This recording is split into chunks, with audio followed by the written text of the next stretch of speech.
Yu-Gi-Oh! Is a game with over 100 cards, and 99% of those cards are bad. However, these bad cards still make it into players' EDISON format decks every single day. Join me as I dive deep into the abyss of bad card design and put these unloved pieces of cardboard to the ultimate test. 3 duels against random strangers on the internet. At the end of each episode, we'll reveal each card's place on the cursed tech tier list, ranking them from almost competitive to downright unplayable trash. Will we stumble upon a broken combo, invent a new deck, or will we just go insane trying to win a duel using Frog the Jam? You will just have to wait and find out. This is Cursed Tech.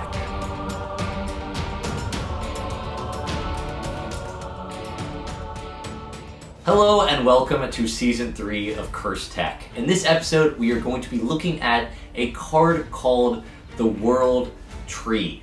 And I'll give a little bit of a spoiler.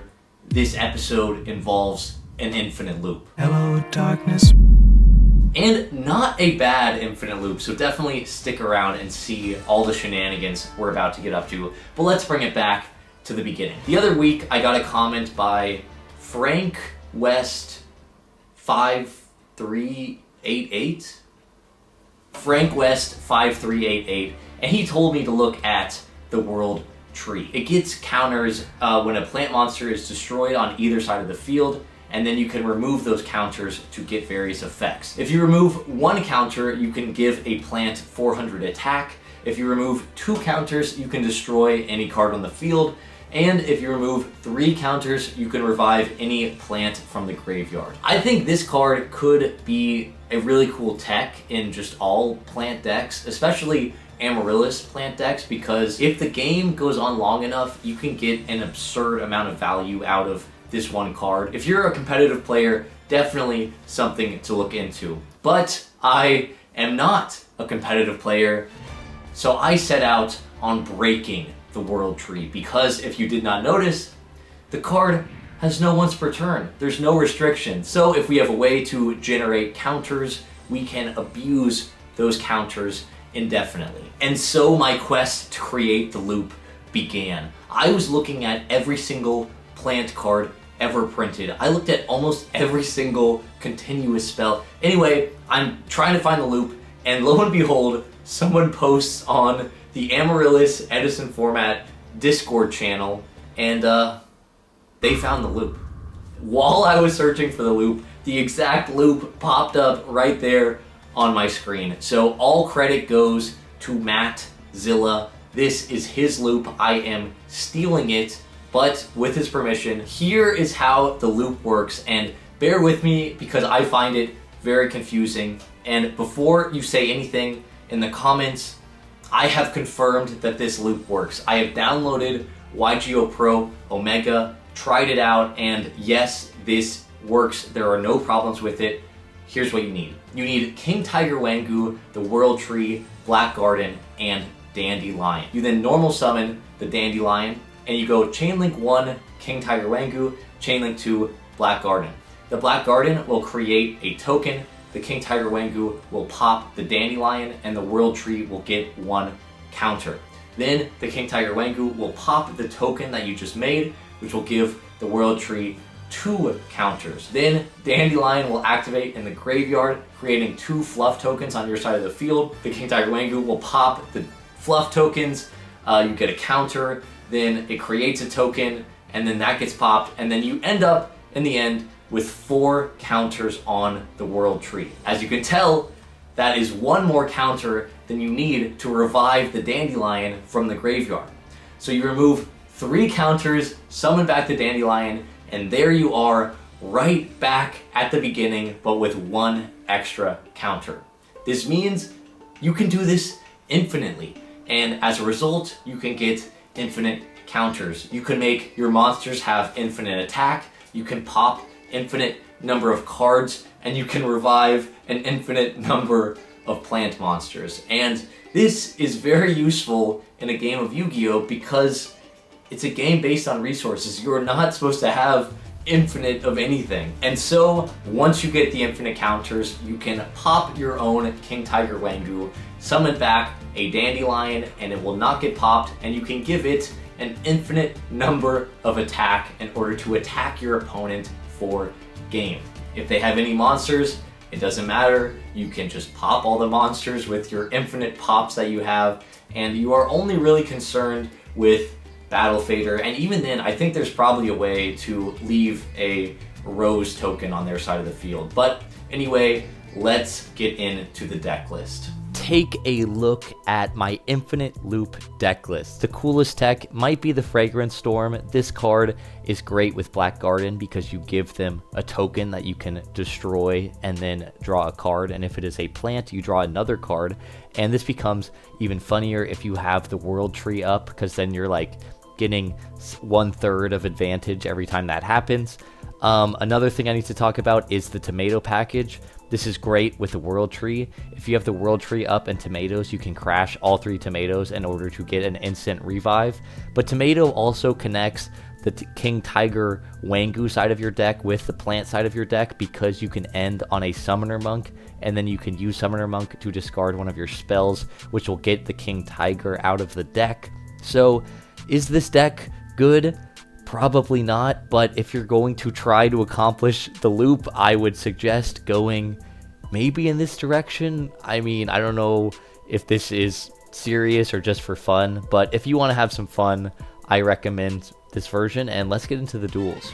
Alright, let's get into the duels, and we are actually only going to be showing one match today, and I think you all will understand why after we get started. Our opening hand looks okay, but we are going second. My opponent's just going to set a monster, set a back row, and pass the turn, and we draw a Dandelion, which is just incredible with this quick draw in our hand. We're going to MST the back row, which is Imperial Custom. So I know I am in for a wacky duel, but that is okay. I love wacky duels. We're then going to activate the World Tree and use Fragrance Storm to pop one of those Dandy tokens. We get to draw a card and put a counter on the World Tree. We're then going to make a Drill Warrior half its attack directly, then use the Drill Warrior main phase 2, discarding this trade-in. My opponent draws for turn. They're going to set another monster, set a back row, and pass to us, and we draw a King Tiger Wangu. In the standby phase, we can get this Drill Warrior back, which will add a Dandelion from our graveyard to our hand. We're then going to use that Drill Warrior, banishing itself, discarding the Dandelion. We get 2 more tokens, and then we just pass the turn. They're going to set 1 more back row and pass the turn back to us, and we draw a Fragrance Storm. We're going to summon back this Drill Warrior. It will add the Dandelion yet again to our hand. We're then going to use that Fragrance Storm, which pops a fluff token. We get a counter on the World Tree, and we get to draw 2 cards, and one of those cards was Black Garden, and so we have now assembled all pieces of the Infinite Loop. We're going to activate Drill Warrior. This will half its attack, and then we can use its effect to discard this Titanial and banish itself. We're going to normal summon this King Tiger Wangu, activate Black Garden, set this Phoenix Wing, and pass our turn. My opponent is just going to set a back row, flip up this Morphing Jar, and they discard 2 Cyber Dragons and a Uriah. So, I now understand why they have just been passing for multiple turns. They were trying to assemble their Uriah combo, and then they discard the Dandelion from our hand, and then the fluff tokens will make a token, but then the King Tiger Wangu pops that token, and I should have popped these fluff tokens with the King Tiger Wangu and gotten extra counters on my World Tree, but I am a cheater. Accepted game state, let's just say. They're going to activate Reasoning, and I am now terrified because I am worried they're going to mill a ton of cards. So I just call 3, and the next card of their deck was a Guard Trooper, so they're going to attack over one of the tokens with the Morphing Jar, and then we get another counter on the World Tree. Then we chain Phoenix Wing Windblast, targeting one of the back row, and then we draw for turn. So I should not have these fluff tokens, but that's probably fine. You know, it doesn't change the game that much. We're going to summon back the Drill Warrior. This will add a quick draw from our graveyard to our hand. It will also have its attack halved because of Black Garden. Then they will make a token. Then King Tiger Wangu will pop that token, so we get an extra counter on the World Tree. We popped 2 back row, and it did not matter because they were just random cards for the Uriah stuff. So then we are going to banish this Drill Warrior, normal summon the Dandelion, and then they scoop. We had accomplished the loop. There was nothing to stop it, and we don't even get to tell our opponent that the loop exists because they scooped too quickly, but that counts. We did the loop in a duel. Let's go on to game number 2. Game number 2, we are going second yet again, and our opening hand looks very funny. My opponent sets a monster and then sets 5 back row and passes their turn. I'm going to activate card destruction, discarding all of these cards, and we draw into some interesting ones. We're going to activate trade-in, discarding this Titanial, and we draw 2 more cards. We're then going to activate the World Tree, normal summon this King Tiger Wangu, and attack over their Sangan.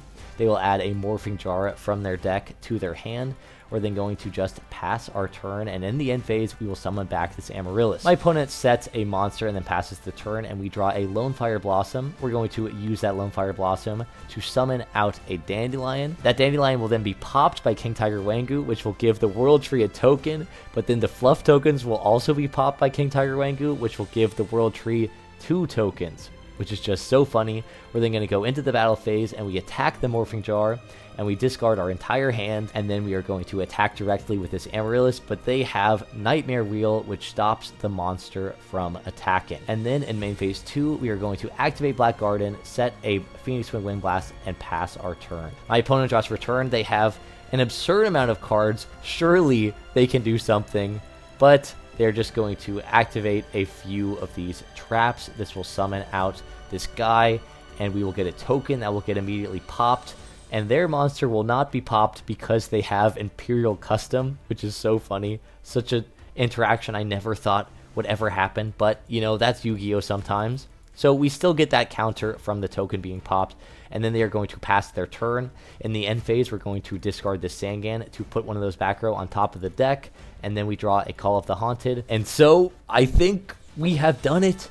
Yet again, we are going to remove 3 counters from the World Tree. This will summon back the Dandelion. The Dandelion will get popped. It will make a token. Token will get popped. Then the Fluff tokens will be made. And then those Fluff tokens will make a Rose token. And then both of those will get popped. And then they left the game. They just left the game.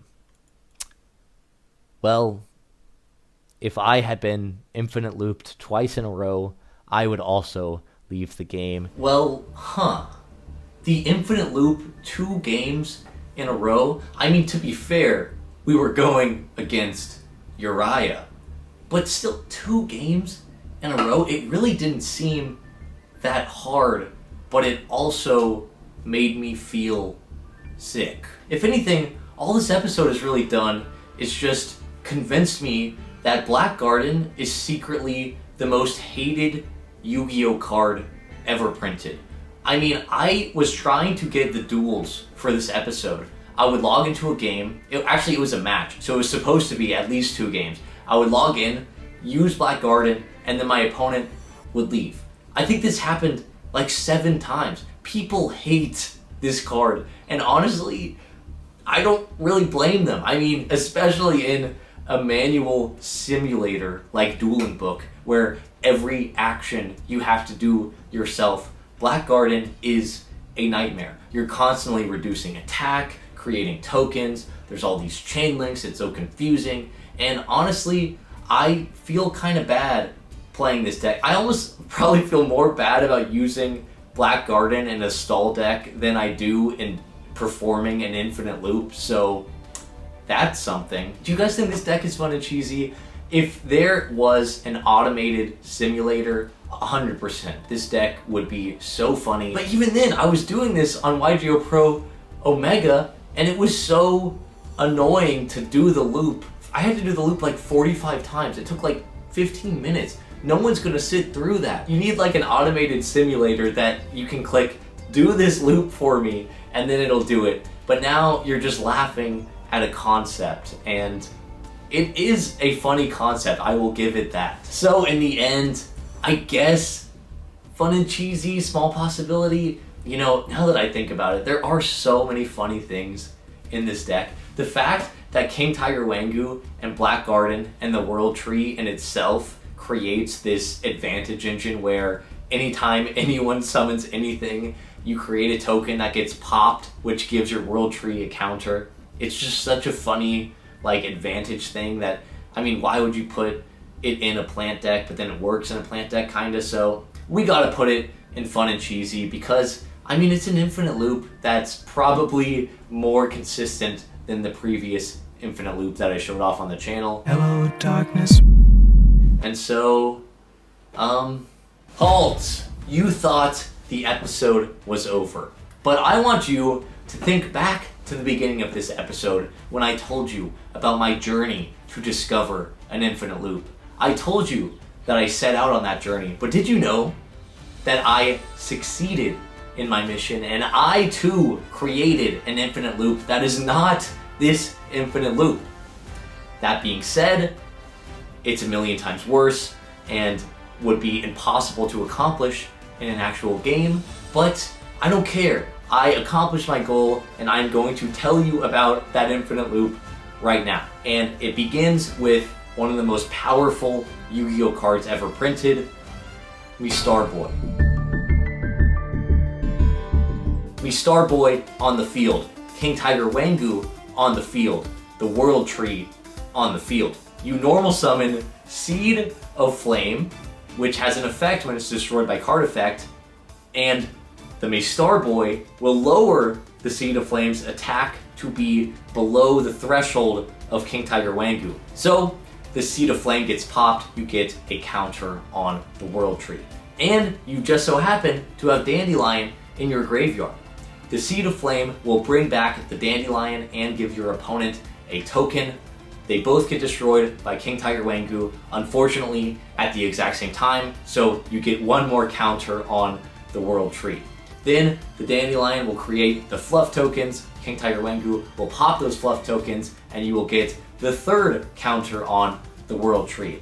And I know what you're thinking, because you've done a loop, but you have not gained any counters. Well, guess what? That's when you flip the trap card Backfire, which inflicts 500 damage to your opponent every time a fire monster is destroyed, and Seed of Flame is a fire monster, and boom, there is the much worse 6.5 card infinite loop that I created, which is actually impossible. And I really just need to take this moment to thank Matt Zilla for just out of the blue, just enlightening me to the much better version of the loop, because I thought for a good 24 hours that I was going to have to pull off that combo in an actual game, and combo in quotations.